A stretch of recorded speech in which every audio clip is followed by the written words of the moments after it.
All right, what's up, everybody? I've got a couple of clips here that were just so full of derp that I just had to cover them.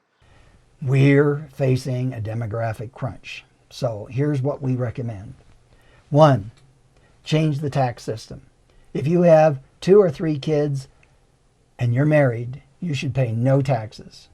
When those kids leave, back to paying taxes. But as long as you're raising children, no taxes for you. You're assuring the future. And so your kids are going to have to be working to support all the cohort that is now getting older. So that creates a tax incentive for people to have children and stay home maybe and raise them.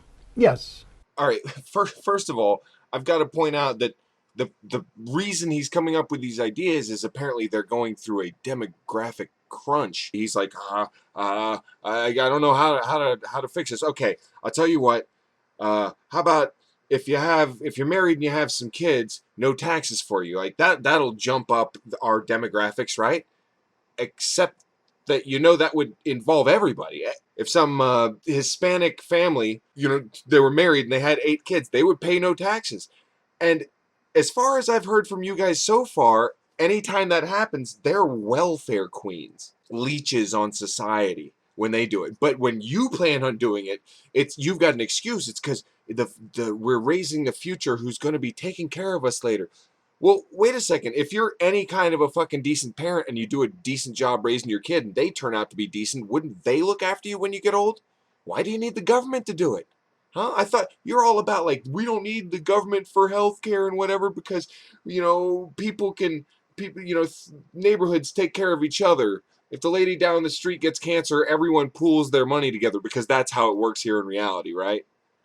I mean, the double standard they have is fucking mind-numbing. Absolutely mind-numbing. And keep in mind what this would do to the population. The population would just fucking skyrocket if all you had to do to avoid paying taxes was get married and pop out some kids. I mean, let's say that a single mother has 2 children already and she's not married, but then she marries somebody. Now that's a married couple with 2 kids. Does that count?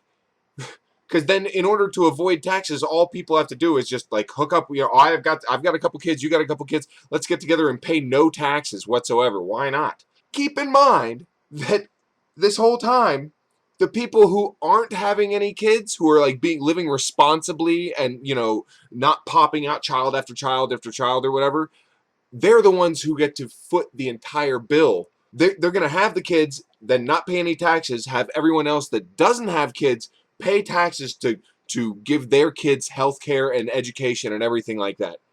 And you want to call immigrants or single mothers or anyone that's ever had a welfare check like a leech on society after you just proposed that fucking plan? Do you understand the hypocrisy, the double standard that you have there? How all of a sudden it's different when it happens to people like me. When it happens to them other people, it's like whatever. But then when it happens to people like me, it's like important. That's called bigotry, you piece of shit. But wait, because he's not done. But let's give it more than just that. Let's change the voting system. Right now, we've gotten used to the idea one person, one vote, one citizen, one vote. That's fine. Let's keep that.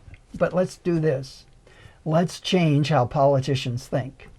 Let's give every parent their vote as a citizen plus one vote for each child that they have. That means a couple with, say, 3 children will have 8 votes. And if you're a single guy, you'll have a vote too. But let's change the politics of it so that politicians will suddenly say, I want to be family friendly because I want to come back to Washington. I want to have all the status and power and money and blah, blah, blah, blah, blah. So yes, you fucking heard that correctly. Not only does he want to let parents be tax-free, he wants parents to be able to vote for their children until their children are of voting age. So basically what he's saying is people like Octomom, if she got married or whatever, right there, that would be her vote, plus she gets to vote for her 8 kids. She's actually got like 12, but like just in the one go, 8 fucking kids. So let's just say that was 9 votes that she gets. But then the father, there's no father, in vitro fertilization, so there's no, but let's say she just marries some guy, So now he's the dad in this relationship, and so he gets a vote and those 8 votes. So that's 16, 17, 18 votes for one family that guy just came up with. I don't even fucking think he understands the whole like one man, one vote thing. They talk about voter fraud, and Republicans are all freaked out about voter fraud, and then they fucking straight up come out and say this. How the fuck can you complain about voter fraud when your solution is we're having a demographic crunch, so how about we just find a way? How can we get more votes? I know, because those stupid evangelicals that teach fucking abstinence only and not to use condoms and shit, they have more kids than anybody and more shotgun weddings, I'm sure. So how do we do? Well, I guess maybe no taxes and you get to vote for each one of your kids. Like, oh my God, what? You really want people like Octomom and like the Duggar family, like that 19 or 20 kids or whatever, the lady that treats her vagina like a clown car and just like poof, poof, like a baby can. Poof, poof, poof, poof, poof. Like the thing's got to look like this by now. The Duggar family, 20 fucking kids plus a mom and dad. That's 42 votes because the dad gets to vote and then he gets to vote for all of his kids. And then the mom gets to vote, and she gets to vote for all the kids. So each child is technically 2 additional votes. And the entire time, we're skipping a major issue here, which is he said only married couples. So single mothers get, like, no help, while married couples who are already there to help each other get massive amounts of help. They get to pay no taxes, and they get to vote a whole shitload of times for whichever candidate they like. And these dumbasses assume it will be the conservative candidate. I don't even think this plan would work in their favor, honestly. I think this plan would come around and bite them in the ass because they're thinking like, well, them black people, they never get married before they have kids, so that'll exclude them. But there's a lot of minorities out there that have, families. Not everyone with a fucking family is some Christian conservative dumbass. It's mind-numbing the kind of backflips you have to do to call out other people for the same tactics that you are openly saying you should use because you're having a demographic crunch. You just can't use fairness. Fairness, that doesn't work for us. We're losing. We have to fight dirty. That's what they're all about. You dirty sacks of shit. Go fuck yourselves. And I do have a better idea. I have my own plan. How about, in order to get all that money that you're worried about and incentivize people, how about we start taxing the fuck out of churches that involve themselves so heavily in politics? Huh? How about that? Because there's no separation of church and state there. If they're including themselves in the politics, then they are giving up the separation of church and state. That they had that ability. They had the right to stay away from it. But no, they had to involve themselves in it. So if you do that, then you lose your tax-free status. Boom. Shitload of money or a bunch of from the pulpit. Seems like a win-win to me. Let me drop them and we'll move on to the next clip. Hopefully whoever's in this clip is much smarter than these idiots. They knew Oh, shit. that this essentially was going to result in the forced legalization of marriage ultimately in all 50 states, almost immediately in 35 states, in just a matter of time, very likely, before the rest are compelled to submit. It's kind of like Islam, It's convert, submit, or die a political death. Convert, submit, or be banished. I mean, that's really what we're dealing with. This is the same kind of totalitarian strain that you see in Islam, and this is the gay Gestapo pushing this, and their message is basically the same as Islam. Convert, either agree with us when it comes to the homosexual agenda, or submit, roll over, be quiet, be silent, don't say a word, sit in the corner with a bag over your head, or it's war. The telling other people to sit down, be quiet, sit in a corner, that it does sound like Islam, but it also sounds like Christianity. And the way conservative Christians like Brian Fisher treat homosexuals. They tell them, be quiet. Shh. Oh, you want rights. Oh, you want to get me. Shh, be quiet. I don't want to give you rights, so you go sit in a corner. That sounds like bigoted Brian Fisher and his form of conservative Christianity, where they praise Jesus but don't follow any of his real teachings. They don't give a rat's ass. They skip all that and then use the Bible as an excuse and their religion as an excuse to be fucking bigots. And if that's what you want to do, go for it. Go for it. But we're not going to let you deny people rights anymore, motherfucker.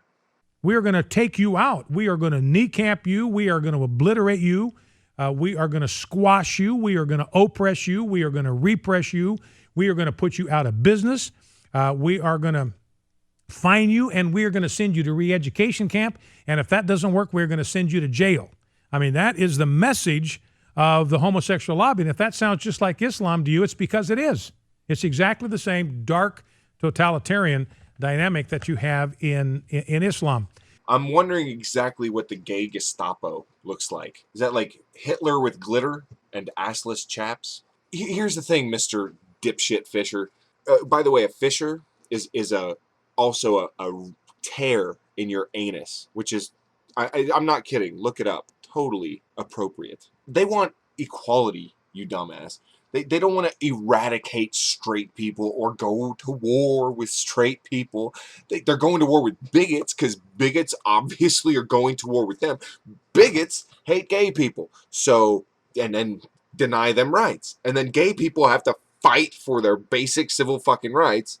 And then when they're trying to get their civil rights, their basic civil rights, Brian Fisher says that's fucking like Islam. You take the cake, you dumb motherfucker. You don't seem to understand that extremist Muslims say convert or die. Extremist homosexuals ask for the same rights as heterosexuals. And I'm curious as to how it's a threat to you to allow gay people to have rights or allow gay people to get married in your state or something like that. How is that a threat to you? The only way I can imagine it's a threat to people like Brian Fisher is because they don't think that they can control their homosexual urges, I guess. And if society just turns a blind eye, they're just going to run around and suck as many dicks as they can. I'm embarrassed at the arguments that these people make and how desperate they obviously are. But I'm glad to see that they're desperate, because people like that, bigots like this, and people that hate so many different demographics and then complain about their own, like the commercial I covered, Republicans are people too or whatever. Yeah, when your argument gets that weak, you know you're desperate. Until next time, Coctopus out.